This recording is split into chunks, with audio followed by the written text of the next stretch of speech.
What happens when a person becomes so obsessed they unravel? When they commit an heinous act that becomes unforgivable? When all lines are blurred and all lines are crossed, they become uncivil. When hate emerges to darkness and enrages their soul, they become unhinged.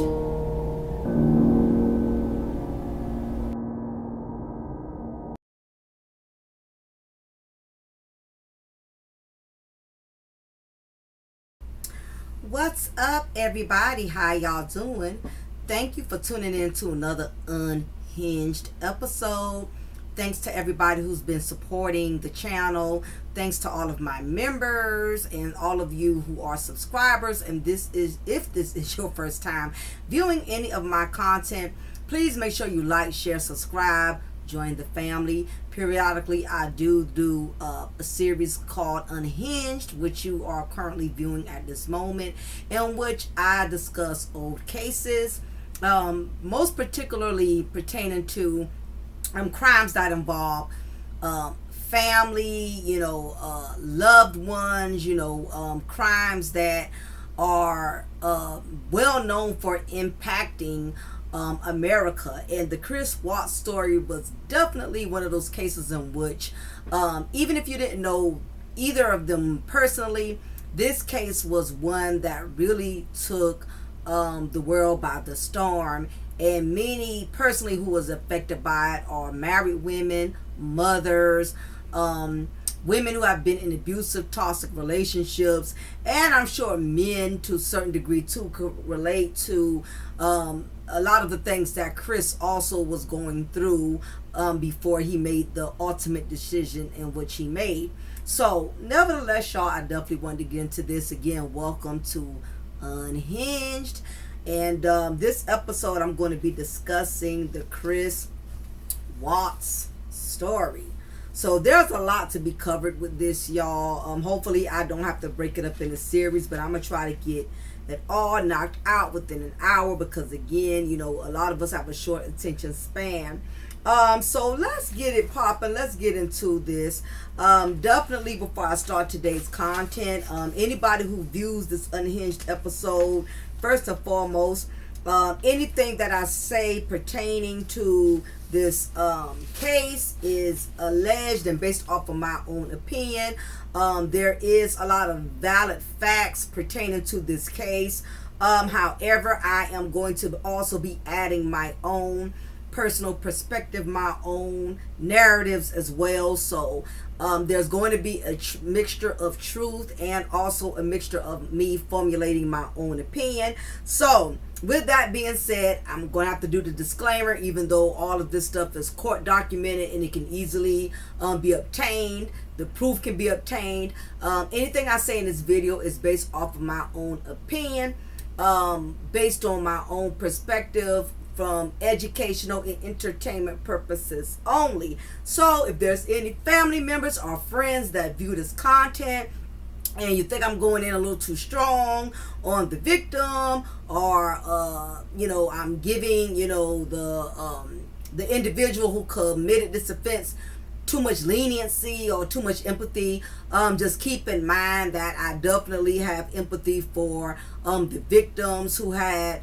to unfortunately meet the demise of this individual who chose to take the coward way out and unalive his family. So let me just start off by saying that don't take anything personal. This is just my opinion, and again, my heart goes out to the victims. So going to get into this right away, y'all. This again was one of those heavy stories, that will forever follow many for a lifetime, especially individuals who are close-knit to Shanann Watts and also Chris Watts. So it's going to hit close to home, unfortunately, for individuals who are personally impacted or affected by this particular case.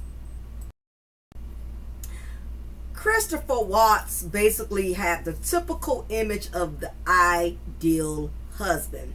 He and wife Shanann Watts, now known as 𝓜𝓸𝓬𝓱𝓪'𝓼, appeared to have the marriage of the American dream. Shannon, like many, took pride in her loving family.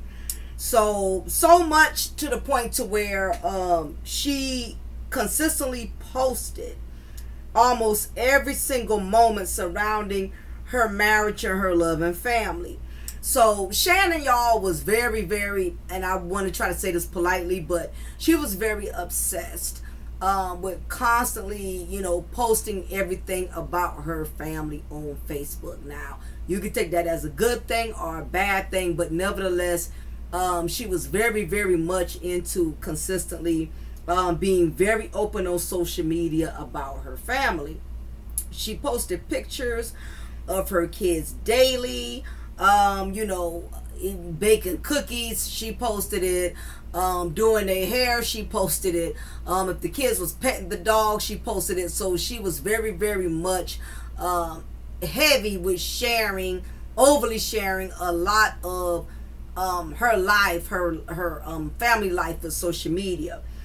She posted pictures of the kids regularly, the vacations with her and her husband Chris, going on cruises,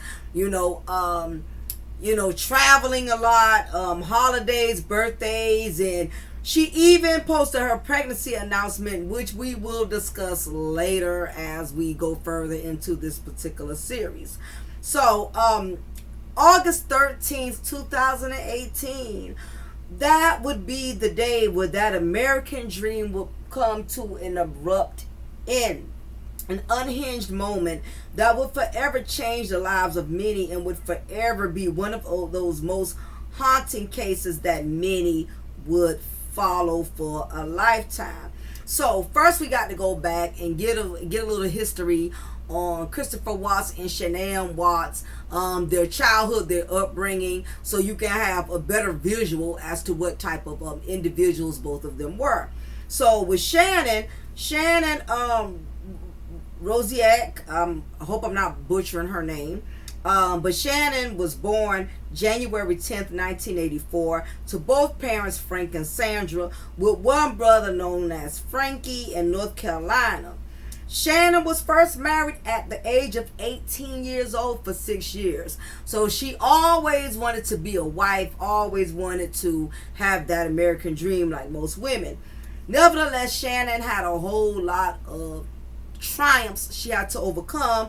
The first one was when she got into a car accident in 2010, and she was also diagnosed with lupus within that same year. Okay, so Shannon had a whole lot to overcome, so nevertheless, during this very vulnerable time in her life, I'm sure she did not expect that she would run into Chris Watts. So giving you a little idea, a little background on Chris Watts.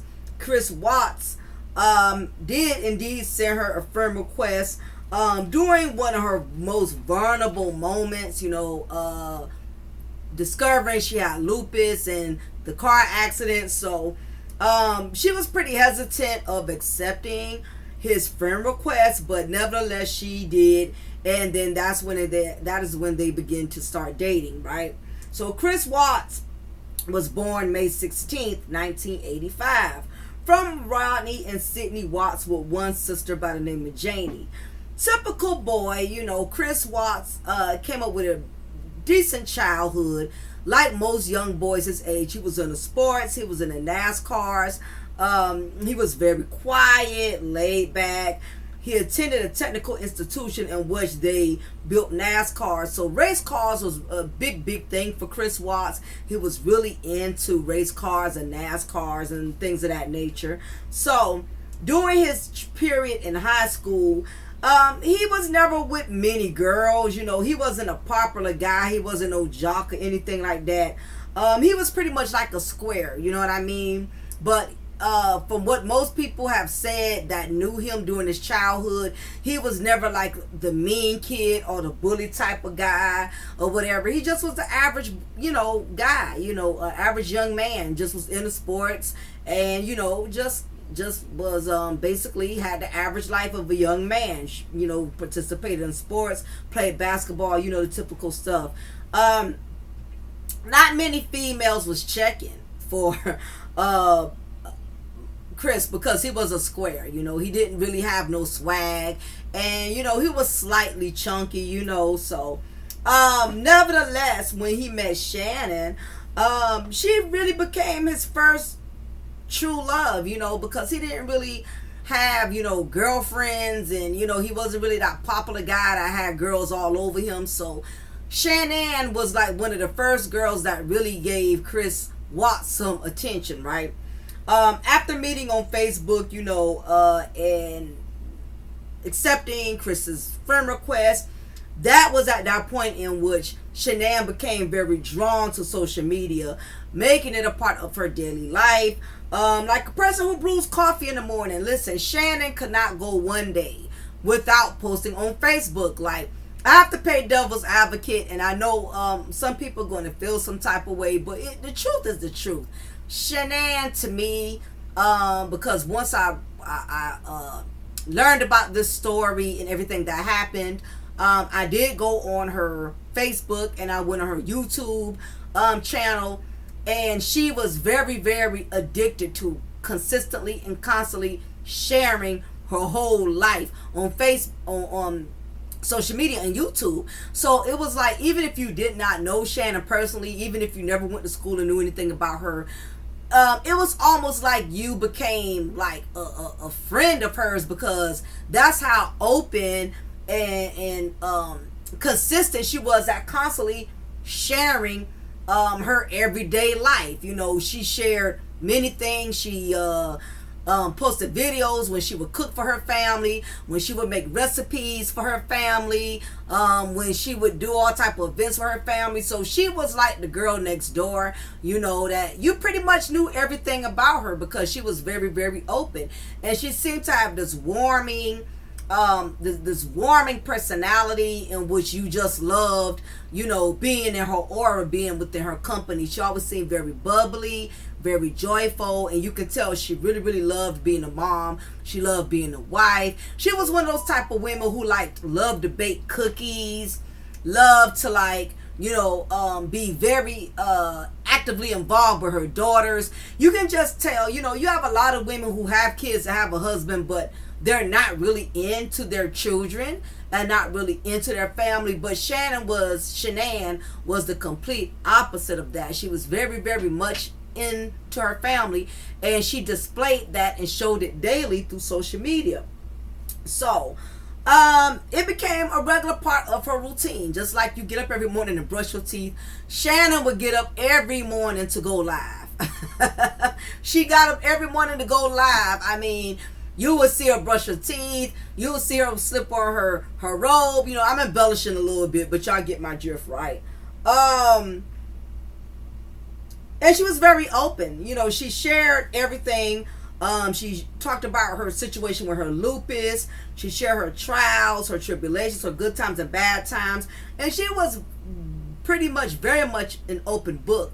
And she also, several times throughout her sharing a lot of her information on social media, she would always pay homage to Chris, stating, how he came in her life during one of the worst periods, during one of the most shakiest moment in her life, when she was really going through it with her medical issues, with her lupus, with everything, all the heaviest challenges in her life. So it seemed like at that time that Chris Watts was like an angel sent from above, because even when one of those times in which she wasn't really feeling well, because lupus would come and go, and she brought up the time in which Chris Watts allowed her to sleep on his lap for 3 hours, and he didn't even get up and move.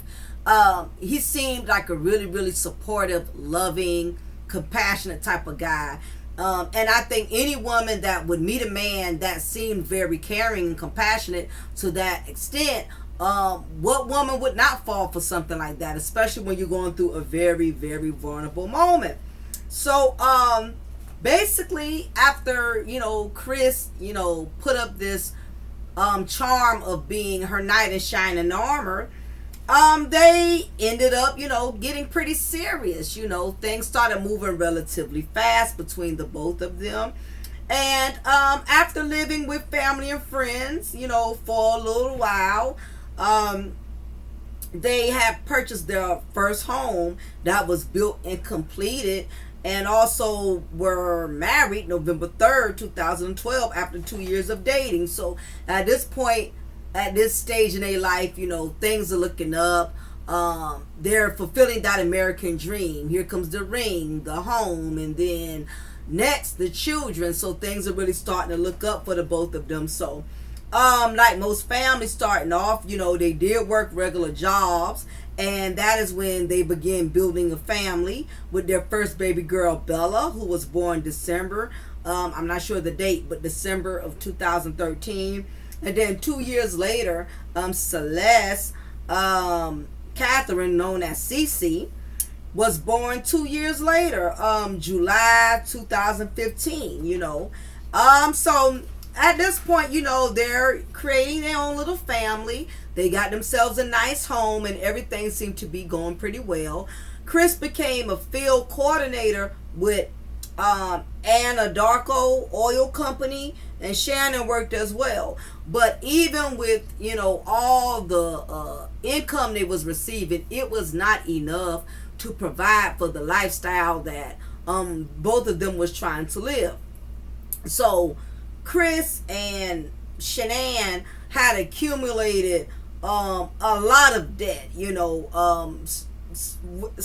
just to name a few things. A lot, with the debt that they had accumulated, they had $7,000 in credit cards, student loans, medical bills, because you have to realize, Shanann had lupus and all of this other stuff going on. And when you experiencing that type of medical illness, it can get relatively expensive, right? Medical bills. She had a medical procedure coming up for $25,000 that they had to compensate for. Multiple doctor's expenses. So they ended up filing bankruptcy, right? And things got a little tight. It became a struggle. 2016, Shanann became a producer for a company bringing in revenue. So things started getting better. Okay. She started doing some heavy marketing for this weight loss program known as Thrive, which was really popular, kind of like Weight Watchers, protein shakes and weight loss regimens, which was really, really popular. A lot of people were into this weight loss fitness type of thing. So she was bringing in a lot of money, bringing in a lot of revenue, and she actually would talk about it all the time on her channel, and she would even give out samples of milkshakes and stuff like that. So she was very driven and dedicated. She was really a phenomenal boss chick at being able to use her marketing abilities to bring in revenue for promoting these type of products, right? So things continue to get a little bit better, and again, Shanann is steadily putting Chris on this pedestal, how he's such a wonderful husband. Had it not been for him, she wouldn't have been able to do all the wonderful, successful things she's been able to do. So everything's going great so far. 2018, Shanann records announcing her surprise pregnancy online, both appearing to be happy. So the footage in the video is displaying Chris Watts coming in from a hard day's work, and here it is. Shannon has on her t-shirt and with the pregnancy test. I don't guess the shirt said we're having a baby, we're expecting. So of course Chris was caught off guard, and he slightly appeared to be not so excited.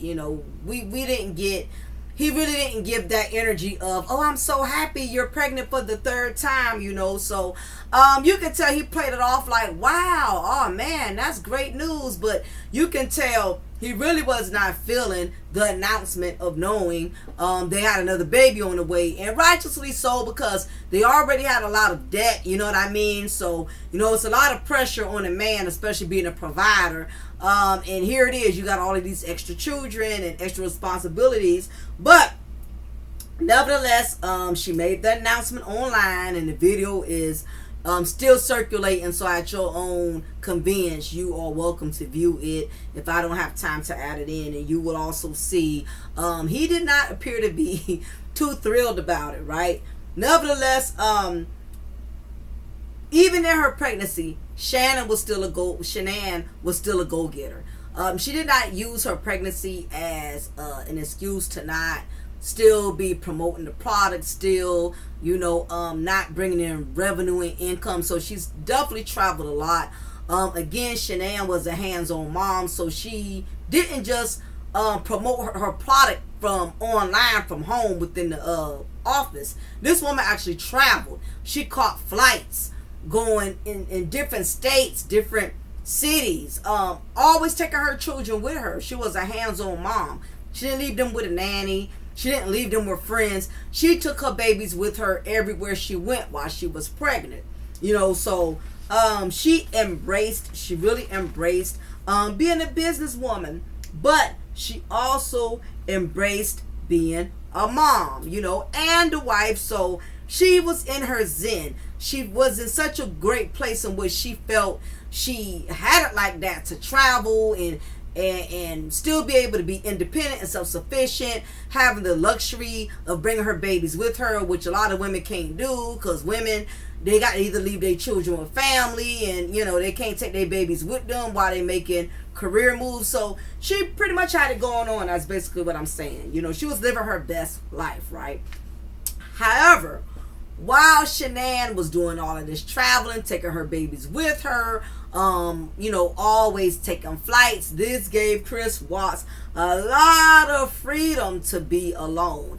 And I truly believe that as Shanann traveled and always took the girls with her, that gave him a sense of relief. And sometimes you don't realize how overwhelmed you are until, you know, you get that break, and you have that moment of not having those obligations, you know what I mean?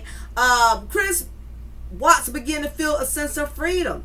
It felt good for a moment to not have to answer to the demands of a wife, you know, and constant daddy duties. You have to realize that Shanann was an alpha female, and Chris was a beta male, basically.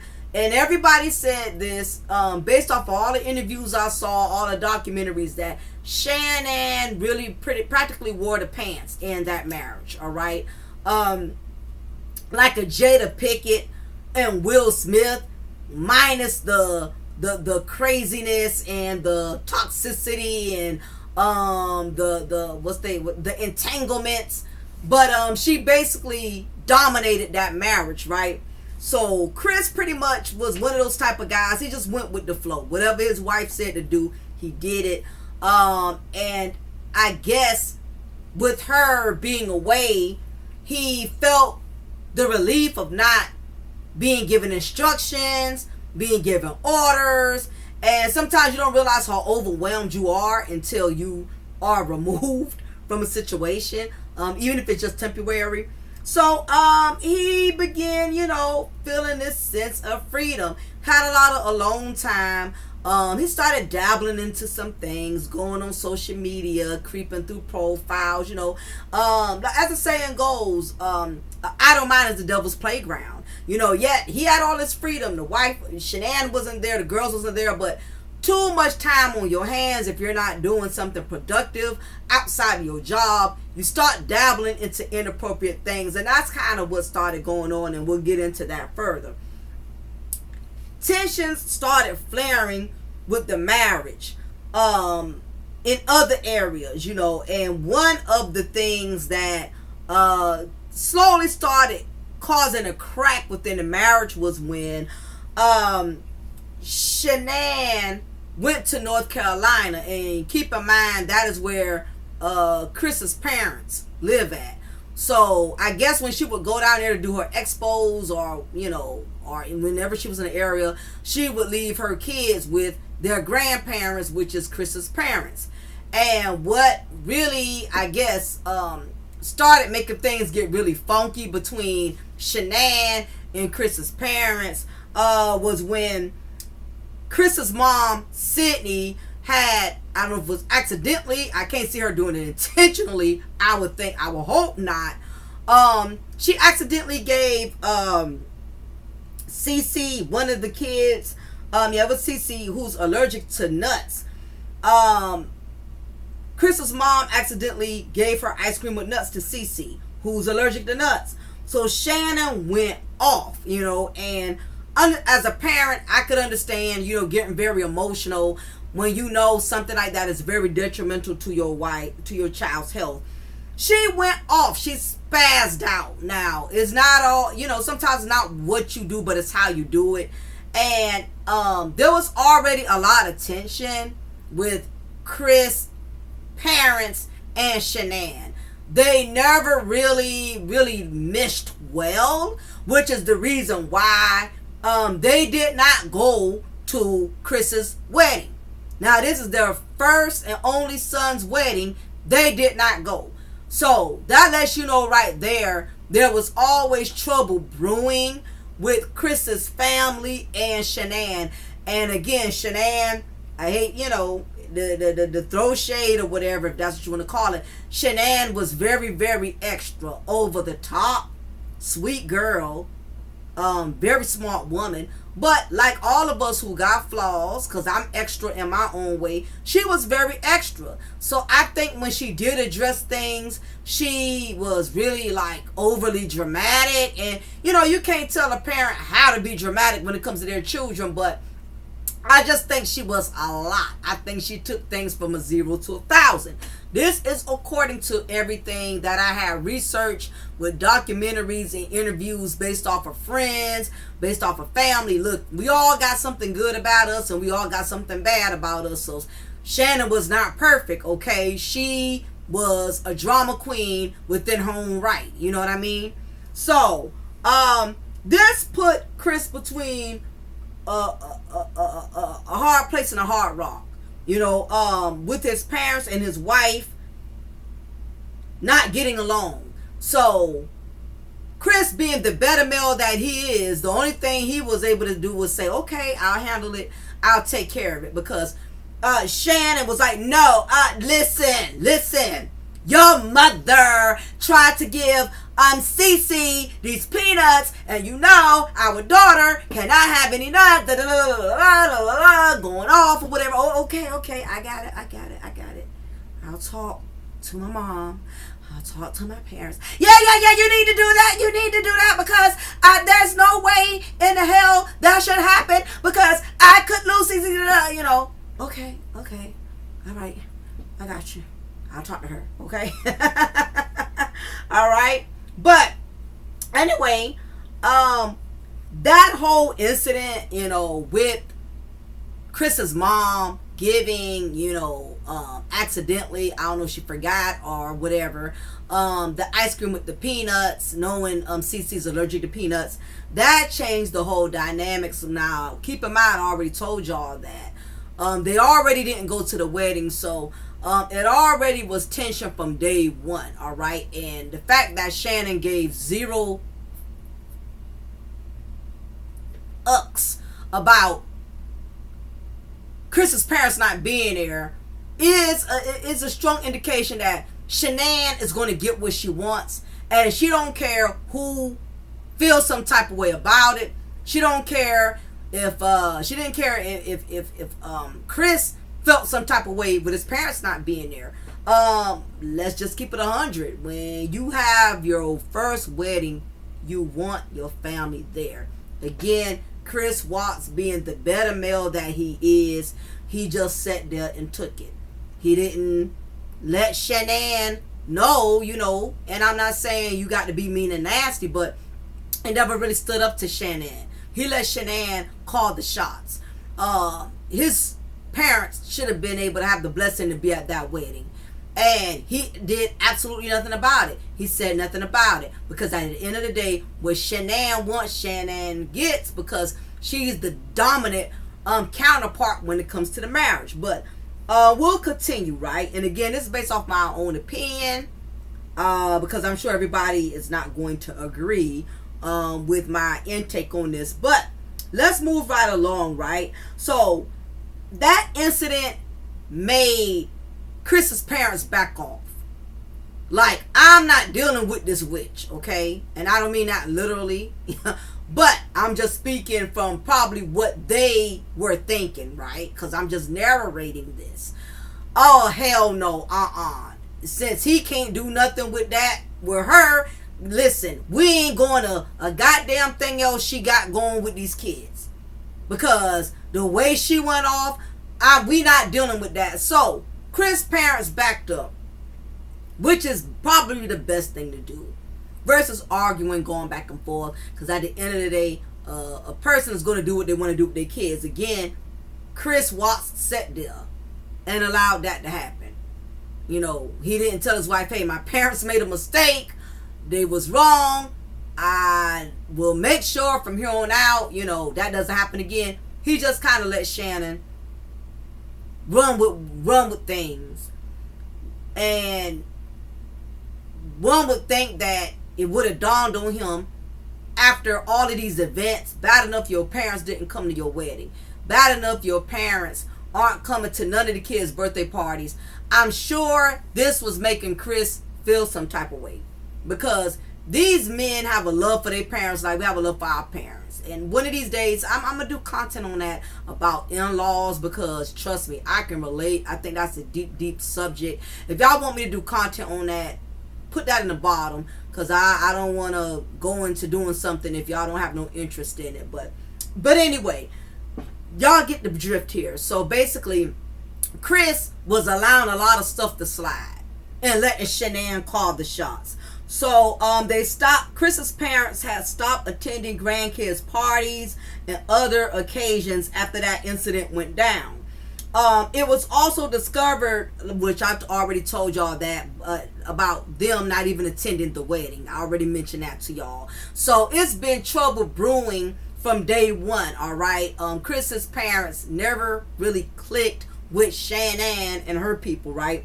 So Chris began even acting differently. Now you have to remember, keep in mind that Shannon is constantly traveling, constantly taking the baby with her. So this is giving Chris a lot of room to be home and roam, okay?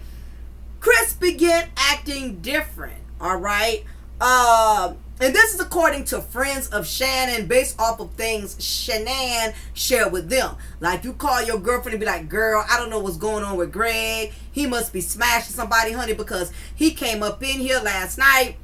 I made him some steak and potatoes, and I know that's his favorite meal. And honey, he just walked past it like it was a pot of SpaghettiOs. And usually he be crazy about my steak and mushrooms. So she's noticing, right, that Chris has all of these different things going on with him. He acting a little stanky stank, all right? So she noticed when she would text and call him. Usually, you know, Chris is just eager to hear from her, eager to hear from the kids. How's the kids? How you doing, honey? How's the weather? And Chris is not even doing it. He doesn't have that same energy. When she calls, it's like, yeah, how everything's good. It's like, I'm just talking to your ass because I just don't have a choice. But I really don't want to talk to you, right? He began to become very aloof, unconcerned, distant. But at the same time, he's assuring her everything is fine. Everything's okay. You know, you calling, you checking on your man, you checking on your husband because you constantly traveling and all of that. And, you know, he's acting dry. He is acting dry, like he really ain't too interested in what you got going on. I mean, you got his babies. He's barely asking about the kids, barely really communicating. So she's starting to feel some dryness, some dry energy coming from Chris. So Um, basically, as Shanann constantly was traveling, Chris took that freedom and started partaking into other activities. July 31st, 2019, guess Chris feeling the tension in the air to pour a little water on the smoke, that was fuming between him and Shanann. He finally took a flight to North Carolina to see Shanann and the girls. So you can imagine that Shanann was excited. You've been away from your husband for a while. It's just been you and the kids. And he finally takes a flight to come and see you. So, of course, Shanann had to pull out that goddamn camera. Because y'all know everything is a moment for Shannon, right? So much a moment. Let me tell y'all what Shanann did. Do you not know that Shanann called or text Chris before he got off the plane and said, text me when you are close to the entrance. That way I can get the camera ready. No, listen, no shade, no shade. This how invested, you know what I'm saying? This how strongly invested she was, and constantly posting her life. I mean, can we have a moment without you pulling out the camera? I mean, imagine, you done cooked and made this wonderful meal for your husband, and you're just ready to sit down and eat, and he's like, wait a minute, let me get the phone so I can take a picture or record you bringing a plate to me. I mean, it's very annoying, right? But that's what happens. So she gives Chris instructions as usual, and Chris being the go along to get along because he does not want to rub Shanann wrong. Okay, so he texts her, I'm getting off the plane, get the camera ready, I'm coming. So you see Chris coming off the plane, entering into the airport, entering into the airport after the plane, arrived, landed, and the kids are running up to them, so she probably gave them instructions on doing that. Okay, run to daddy, be excited, be fun, daddy's coming, type of thing, right? So excited for Chris to finally be here, with them after he's been acting so cold and distant over the phone. She's excited and happy to see her husband. So she planned this wonderful beach trip for him and the girls. And when they got to the beach, Chris was acting like, okay, I'm just here to be here. Women, you got to pay attention to the room. You got to read the room. Read the room. Read the energy, okay? Chris Watts is annoyed that he had to break his escape from freedom to now have to come back and be in this moment of playing this role of being duty daddy and devoted husband, right? So they're on the beach and she's recording that too. And the thing about it is Shanann was so caught up in her Kodak moment and recording living her best life that she's not noticing that her husband Christopher Watts is not in tune with the trip, with the kids. He's just flatlining. You have to read the room, and this is the reason why I'm also doing this content, because I want women to understand you have to pay attention to the body language and the energy of an unhappy partner, because just like women can be unhappy, listen, men can be unhappy too. And we have to read the room and pay attention to our significant other's behavior and their attitude. But Shanann was so into doing her thing and so into recording and doing what she do, she ain't gave a rat's ass. She couldn't pay attention.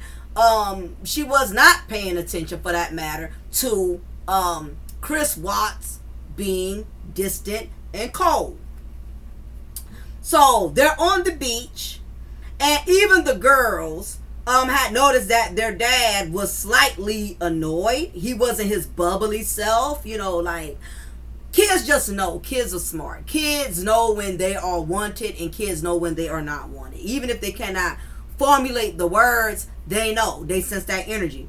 So they're on the beach. Bella and Cece kind of doing their own thing. They playing with the sand, playing with the shells, because they too can sense Daddy does not want to play with us. Okay,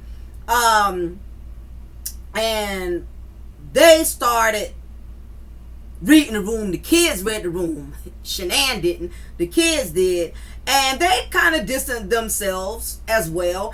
And it didn't bother Chris at all, because really at this point, Chris started seeing his children as a burden, as an obstacle, as obstruction, like they were in the way. So he was kind of relieved that the kids were getting a hint. Don't bother me. Don't be trying to climb and play with me. He was a little relieved that, he didn't have to do that daddy duty thing, because he wasn't feeling it no more. Right? So, at this time, Chris had already had something going on. And we're going to go into that.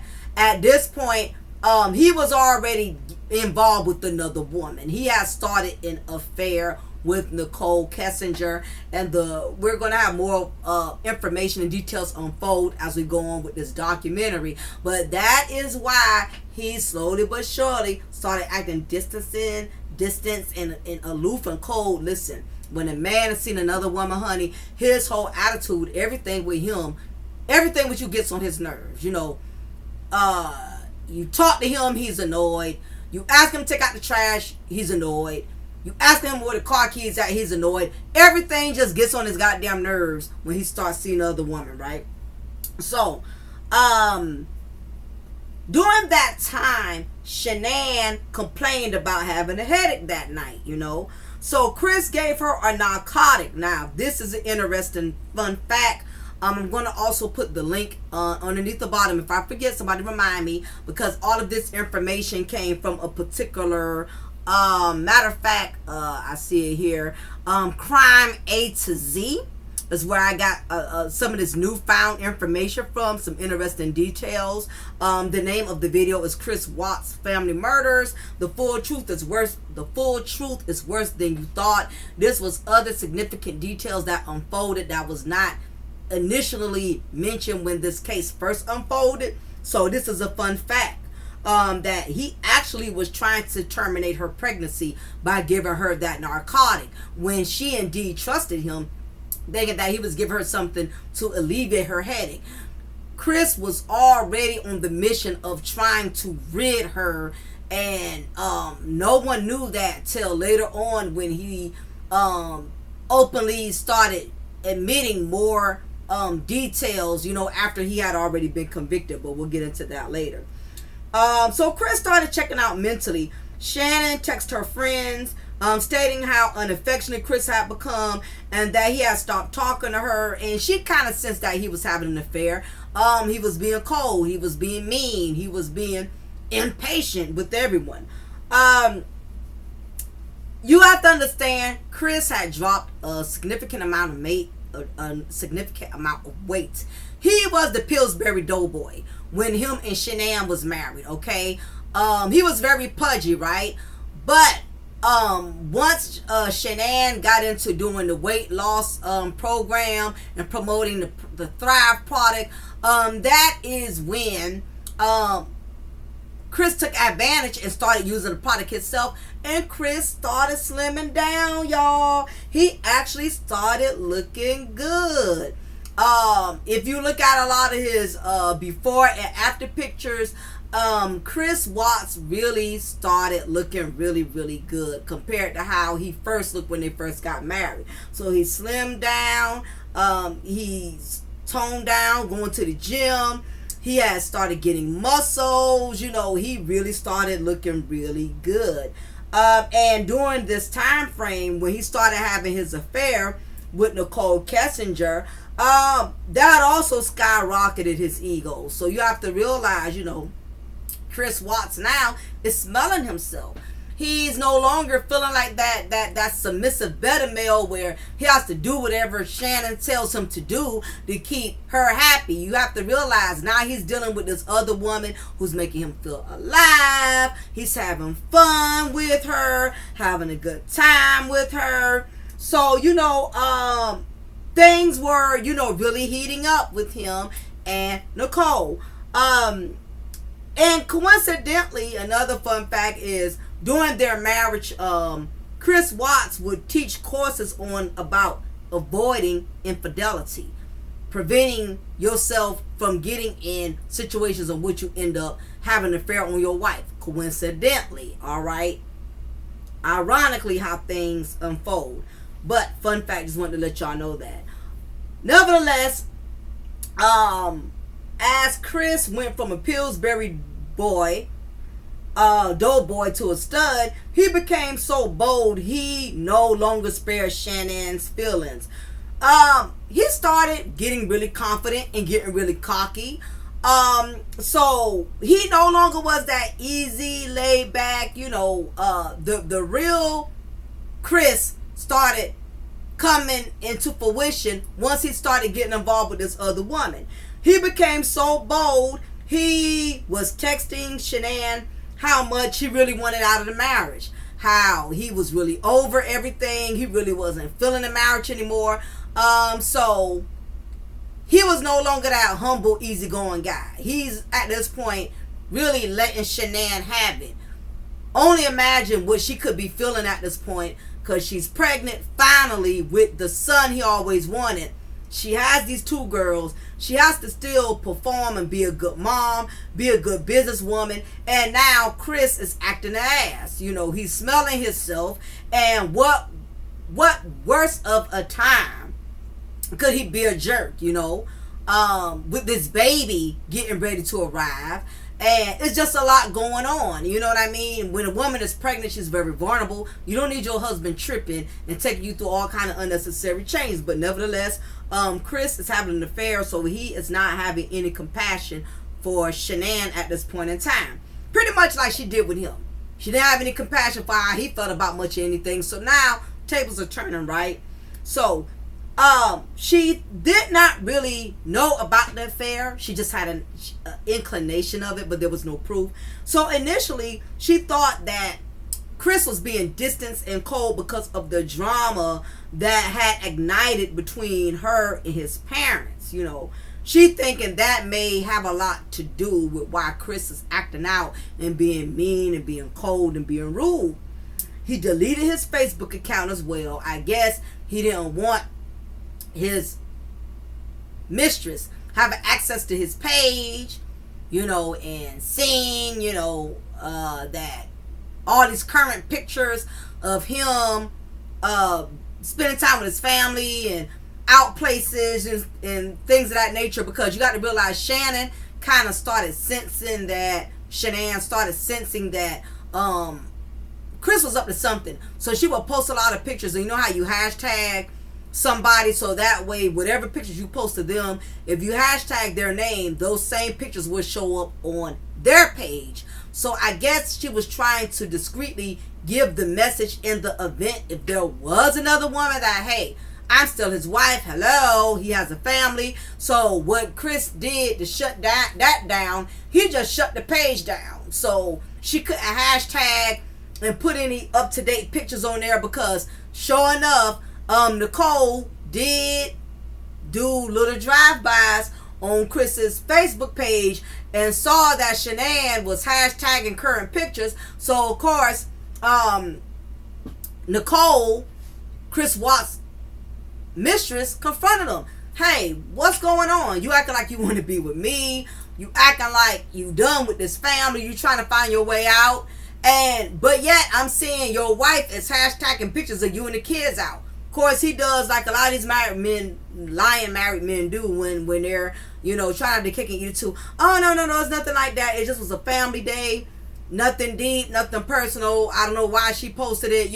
He's trying to, stay in the good graces of his mistress. And at this point, his mistress is realizing that his actions isn't lining up with his words, right? So she was like, if this is what you're gonna do, I might have to check out.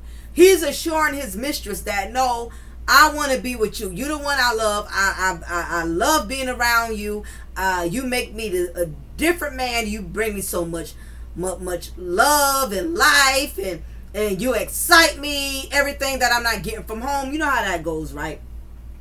So that's why Chris Watts went ahead and shut down his page. So that way Shanann could no longer hashtag up-to-date pictures, and Nicole won't have access to see the up-to-date pictures. So he shut down the Facebook page. That's a major red flag that your husband is cheating if all of a sudden he deletes his Facebook page. But we'll go into that another time. So he even told her on the trip, when he did, catch a flight, be with Shanann and the girls, he told her in her face. Not only he texted her and told her, now he's getting more bold and bolder, because you got to realize he got all this pressure on his end from Nicole. You got to make a decision. It's going to be me or them. I'm not doing that. So he's stuck between a rock and a hard place, and now he's taking that frustration out on Shanann, and now all of a sudden he decides to tell her, I don't think we need any more kids. Bella and Cece is enough. And you have to realize Shannon is carrying this baby. She does not have long. She's like 6-7 months at this point. She's about to pop. And the last thing you need to hear from your husband is, we don't need no more children. Dude, you wait till we get this far in the game and tell me some BS like that? Why you did not say that before I even had this child? Or maybe, let's play devil's advocate. Maybe he was throwing little hints like, we don't really need any more kids. We already kind of way in over our heads. But Shanann, being an aggressive alpha female, like you say, alpha female that she is. No, I'm gonna have this baby. I'm your wife. We're a family. If I want to have 30 kids, we're gonna have them. You have some women that's like that, and I'm gonna talk about that another time. But anyway, so seems if it was that way, Shannon was gonna do what she wanted to do regardless. But still, at this point, Chris was dead wrong for being that incompassionate by waiting till this woman is this far in the game of her pregnancy to say, we don't need no more children. So you could only imagine the devastation she felt when Chris told her that. Because again, we're used to Chris being this humble, go along, get along. He don't stand on his ground. He's been standing his ground a lot, and it's at the expense of her pain, which is not cool. So Chris encouraged Shanann to continue the trip while he figured things out. He's gaslighting her at this point. I don't want the family, but I think we could work it out. I don't want to work it out, but I'm willing to give it a try. I don't want to have another baby, but I look forward to having this little boy. He's playing a lot of mind games. The truth of the matter is, he really does not want this marriage, but he knows is mentally tearing Shanann down when he says these things to her. So what he tries to do is make a quick recovery. Nah, baby, I ain't mean it. Like a man hits his wife and then turns around and hugs her. I didn't mean to hit you. I was just going through a moment. So he's taking her through this up and down emotional roller coaster. Because at the same token, he does not want to lose Nicole Kessinger. So Shanann not wanting to move anyways. Shanann is feeling defeated at this point. Like, I know I'm usually the one to run things, but at this point I'm pregnant. I'm at a very vulnerable stage of my life. I don't want to piss Chris off. Chris is not this little pushover man that I'm used to him being. He's really been standing 2 toes down on me lately. I am going to try to comply and go along to get along. The tables are turning now. Now she's trying to humble herself so that she can mentally draw him back in. But at this point, Chris is already too far gone, you feel me? He done got deeply involved with this woman. So Shanann is telling all her friends the things that she plans on doing to try to will him back in. I'm gonna try to be more sexy. I'm going to try to, be more understanding, because she's noticing Chris is checking out. Okay, and she's trying to recover before he gets too far out there, right? Which is already too late, but she doesn't know that yet. He spent the weekend with Nicole, and that is around the same weekend when Shanann found out via ultrasound that she was finally having the little boy that she thought Chris had wanted. So, at this point, while Shanann is still holding down the fort, being a mom, a mama too, and carrying his new life, and we know pregnancy is very hard. It's not easy. Not only is she dealing with the pregnancy, she's dealing with her marriage in shambles right now. So not getting along with Chris's parents. It's a whole lot going on. At the same time, still got to be a businesswoman. Still got to smile, act unbothered. It's a lot going on with Shanann, and righteously so, because Chris is doing what the hell he wants to do at this point. So, Chris fumbled the bag. And like most affairs, you get comfortable. You start messing up, and this is how you get exposed. Usually when Chris would take Nicole out, when they would do their little rendezvous, they link ups, and they creep sessions, or whatever you want to call it, he normally would always have a gift card. This is how he was able to eliminate using the credit card or the accounts that's linked to him and Shanann. So that's how he was able to get away with having this affair without Shanann really catching anything.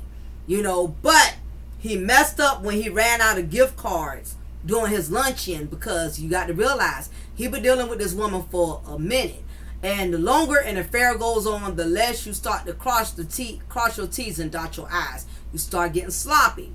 That's what ended up happening. So he was too embarrassed when the bill came to the table and say and tell his mistress, hey, can you go ahead and pay for the meal, because if I use my credit card, my wife is going to see that I took you out to eat, and all hell is going to break loose. He did not want to look like he couldn't pay for a meal. So against his better judgment, he swiped the credit card that was joined to the joint account of him and Shanann. Not a good idea. Realize Shanann is one of those wives that's always on top of every goddamn thing Chris does.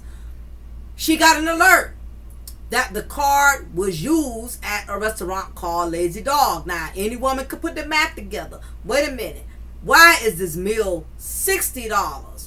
$60, that's a two-person budget. Who the hell you could have took out to lunch? Because you didn't take your damn self out for $60. If he was smart, he would have been like, hey, because you're not here and you're not cooking, I ordered me something here and ordered me something to take back home. I don't know, but I'm just saying. Anyway,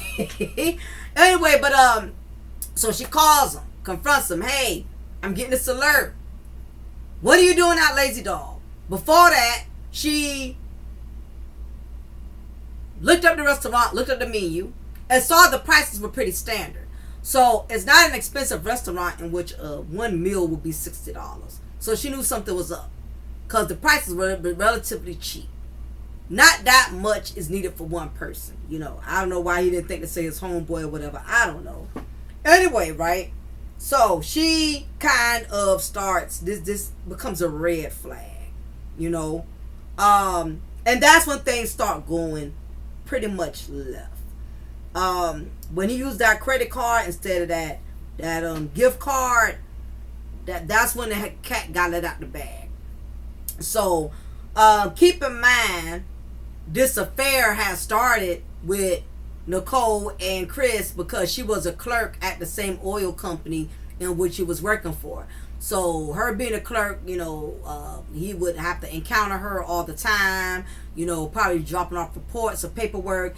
And that's when, things really started kind of getting hot and heavy. And Nicole just was a whole different breath of fresh air.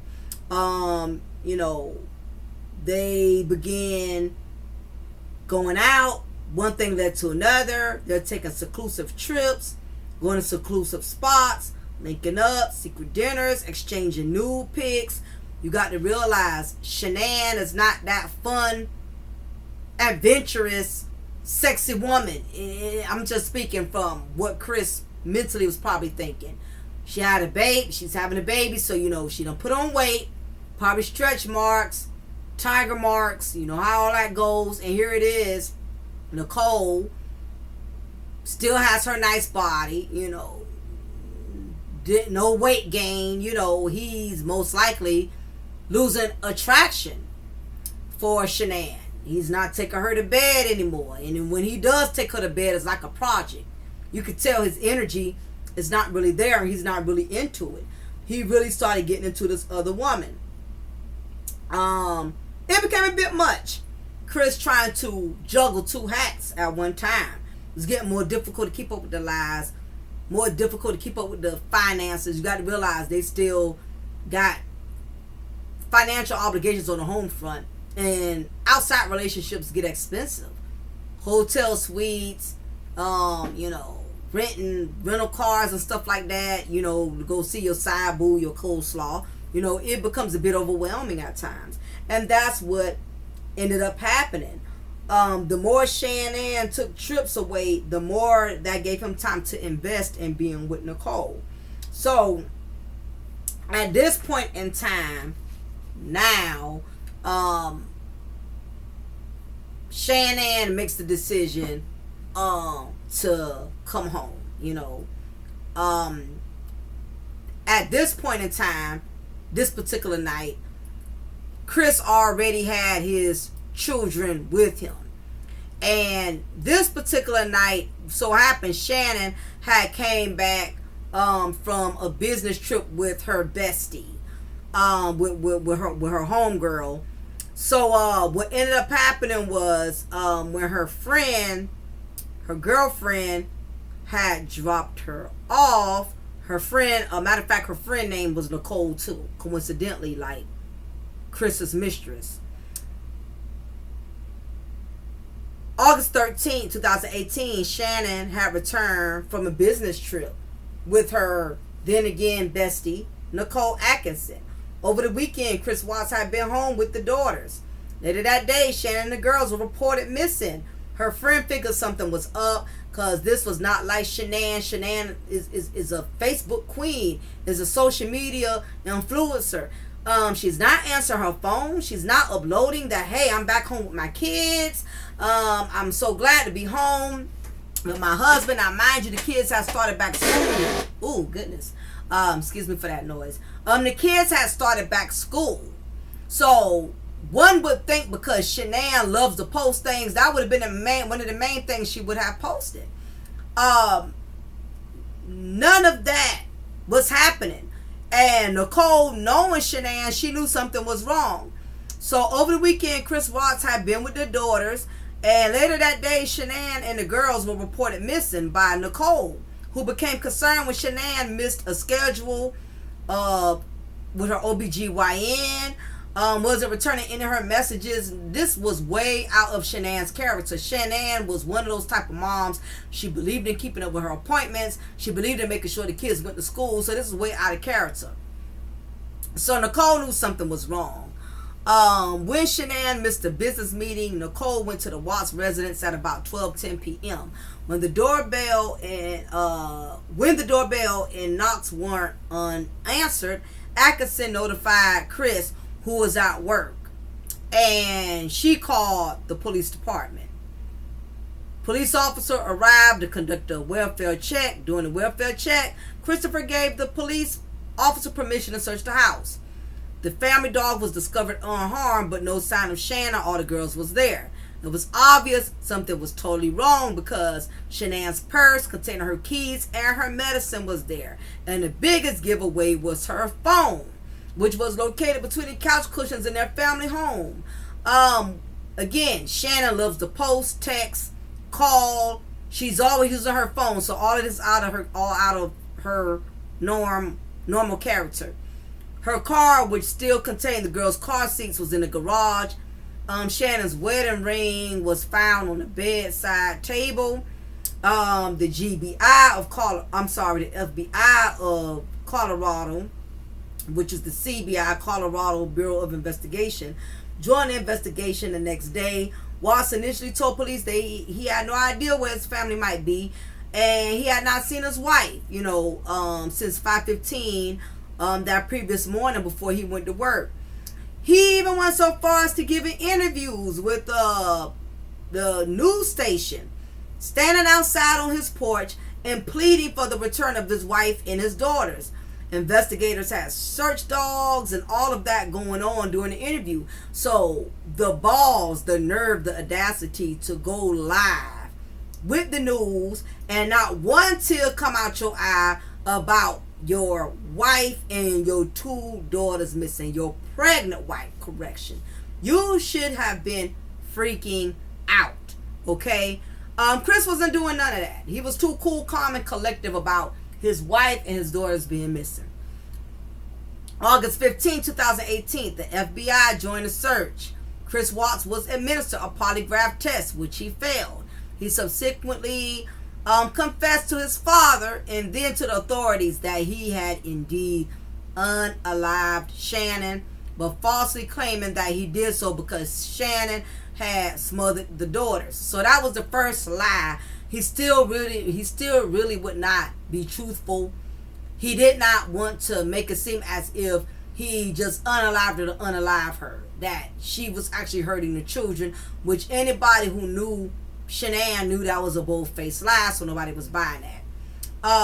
Chris then related that he had discovered Bella's corpse, and that when he found Shanann in the process of strangling Celeste, he strangled Shanann in a fit of rage before disposing their bodies. So he finally had admitted, okay, I did it. I did do it. I strangled Cece, and in the midst of that rage, I stuffed her in one of the oil tanks, and I stuffed Bella in one of the oil tanks. And then after that, he strangled Shanann, and in the fit of outrage, he disposed her body in the woods, which wasn't too far from the oil field where he worked. Chris Watts was arrested that day. Okay. So this part is where it gets a little graphic, y'all. Because I'm going to go into the details of how they found his children. Chris marked the locations of the bodies on a photograph of the oil field for investigators who arrived there at 11 p.m. Chris's daughters, who had been smothered by Watts' bare hands, were found in the crude oil storage tanks, while Shanann was buried in a shallow grave. Bella and Celeste's bodies had been pushed through a hatch at the top of the oil tank, with the lid being 8 inches, 20 centimeters in diameter. So basically, the tanks was too small for Bella and CC to squeeze, so he basically shoved them in there, which added more damage to their bodies when he forced them inside those tiny holes that they could not really fit in. According to the medical examiner's information, Bella had scratches on her left buttock from being shoved through the hole. A tuft of blonde hair was found on the edge of one of those hatches. August 21st, Watts was charged with 3 counts of first-degree murder, including an additional 1 count per child cited as death of a child who had not yet attained 12 years of age and the defendant was in the possession of trust, unlawful termination of a pregnancy, and 3 counts of tampering with the deceased human body. By the day of the arrest, Chris had been fired by Anadarko. He was denied bail at his first court appearance, and at a later hearing, his bail was set at $5 million, with him being required to put down 15% to be released. November 29th, Colorado authorities released surveillance footage captured in the early mornings of August 13th on neighbor security camera, which showed Chris hours after he unalived his wife and daughters, loading gas can into the bed of the pickup truck and then backing the vehicle into his garage.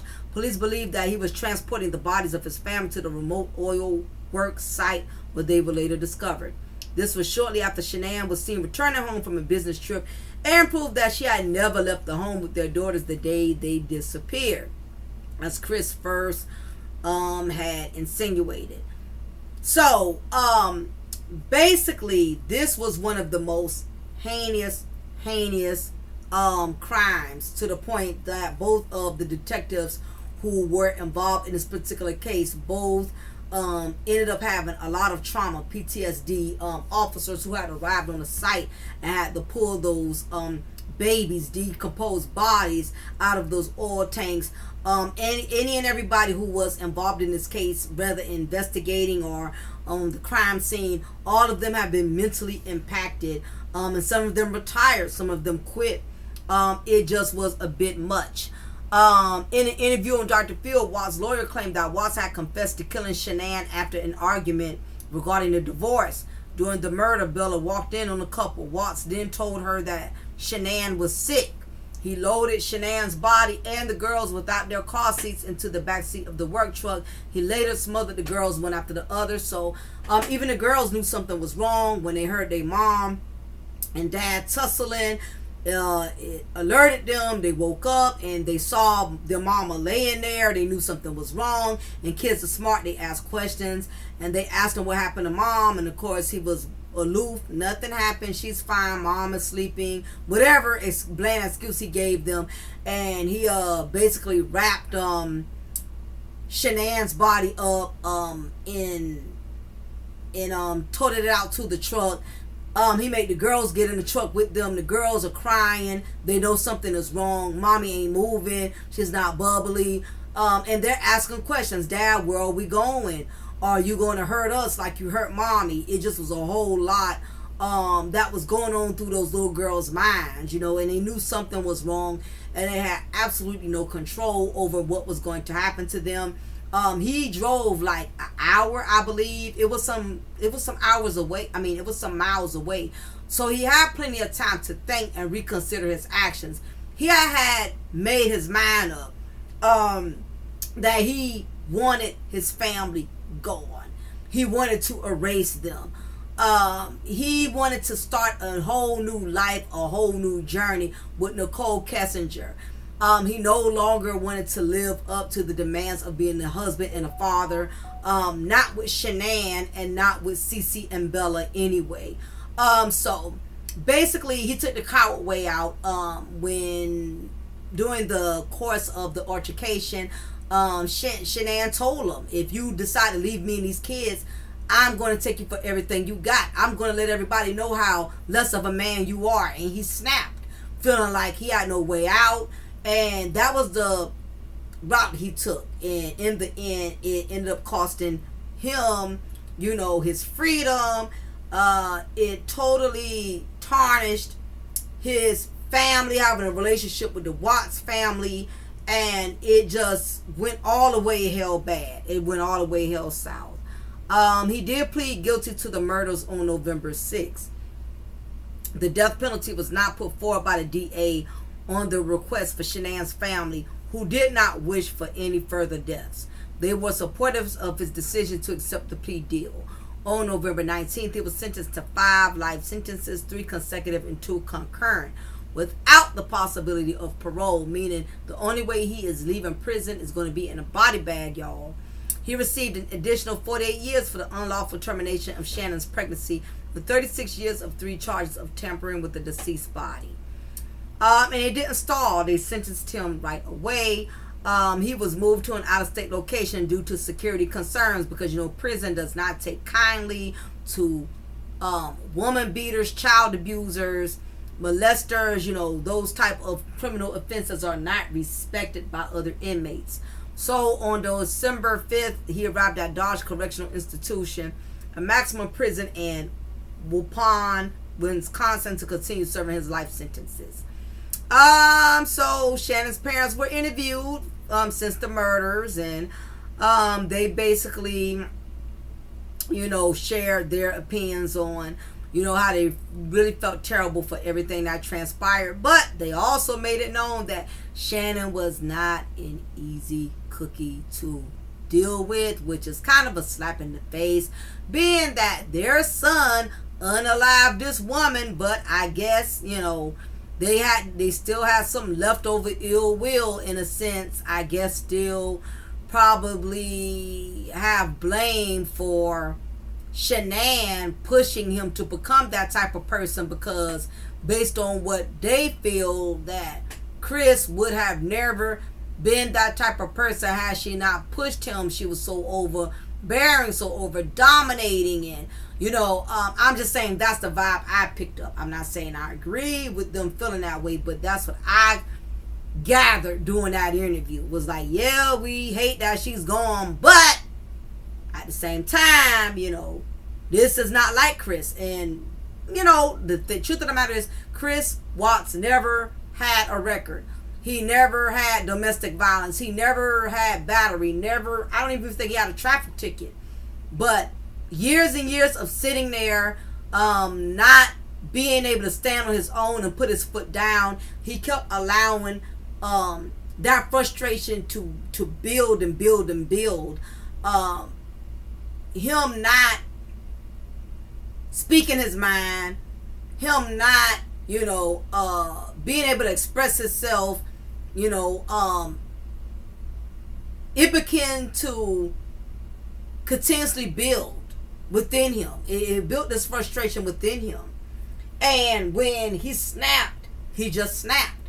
According to family members, they pretty much said that Shannon was not going to allow it to be any other way. It's my way, no way at all. Him being the man of the house, he had this pressure that you're supposed to provide. You're supposed to take care of your family. You shut up, don't complain, don't express your feelings. You work, you pay the bills, you be a husband, and you be a father. He was not allowed to express his feelings and say, I'm tired. I feel like I should have a say-so. I feel like I should have an opinion. He just sat there and went along to get along. And the worst thing any man or woman could do in a marriage is to go along to get along, because sooner than later, you're going to snap. Not being able to express yourself, not being able to have an opinion, a voice.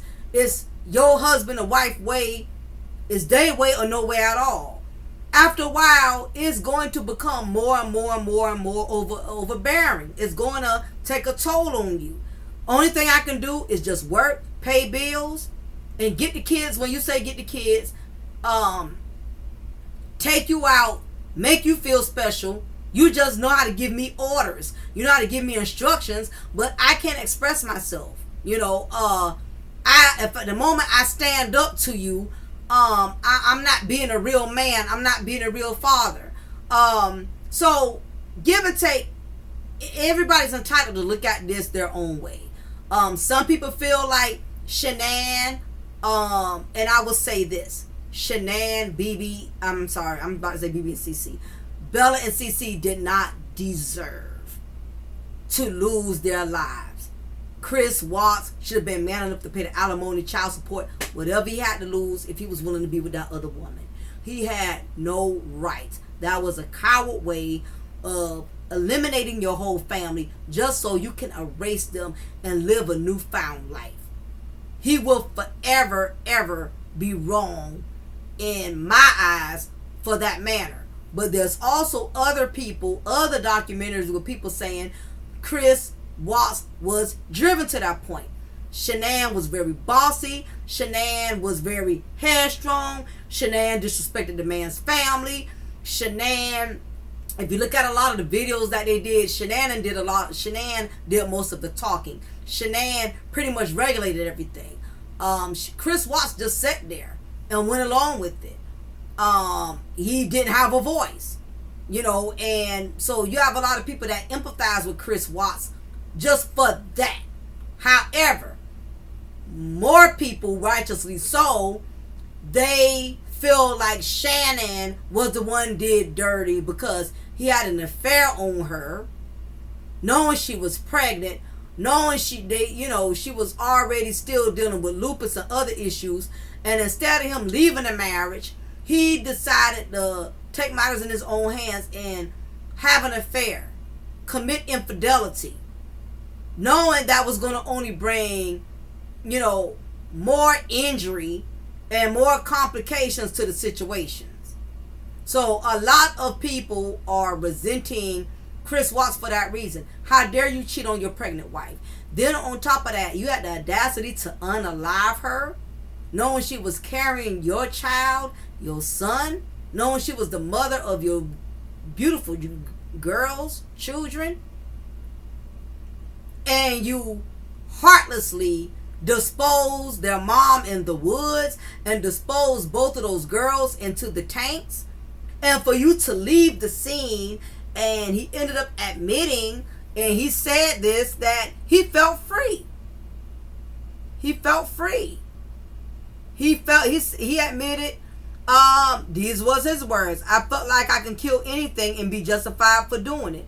I didn't feel any remorse for what I did. I didn't feel bad for killing my entire family. This man wanted out. I really didn't feel anything. My mind went to the dog. Did I remember to put him in the cage? He wanted out. And he just wanted to erase his whole family.